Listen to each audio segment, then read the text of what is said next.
G20 का क्या मतलब होता है, यानी कि G20 क्या है और G20 की क्या फुल फॉर्म होती है, ये आज की इस वीडियो में सीख लेते हैं।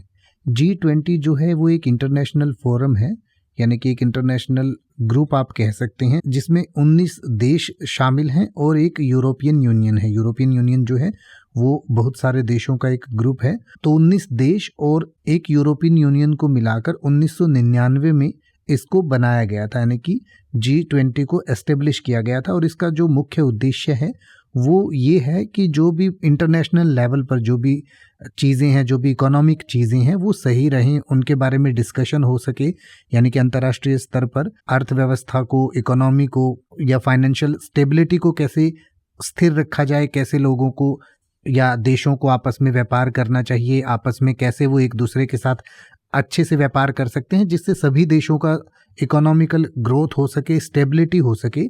तो इस ग्रुप को G20 कहा जाता है। G20 में जो ये 19 देश और यूरोपियन यूनियन है, ये सब तो शामिल हैं ही हैं।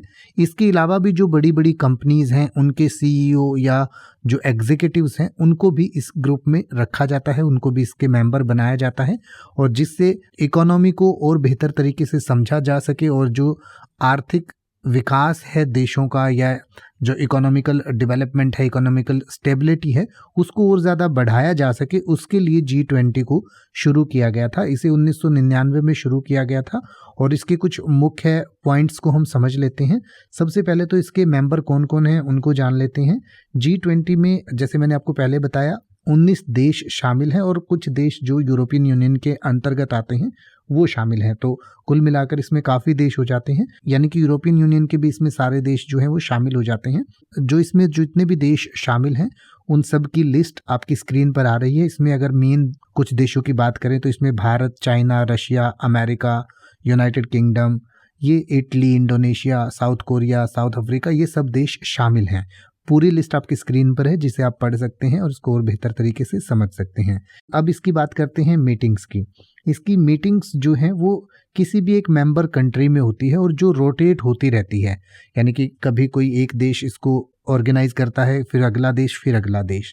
तो इस तरीके से ये डिस्कशंस जो है वो इसकी इकोनॉमिक ग्रोथ को लेकर, ट्रेड को लेकर, फाइनेंशियल स्टेबिलिटी को लेकर, क्लाइमेट चेंज को लेकर और बाकी सारे जो विकास हैं उन सब को लेकर इसकी मीटिंग्स होती रहती हैं। एजेंडा इसका क्या रहता है ये समझ लेते हैं। इसका जो एजेंडा है वो बहुत वास्ट है, यानी कि इकोनॉमिक, फाइनेंशियल टॉपिक्स पे भी इसमें डिस्कशन की जाती है। अभी क्या इकोनॉमिकल चैलेंजेस आ रहे हैं, क्या समस्याएं हैं, उन पे डिस्कशन किया जाता है।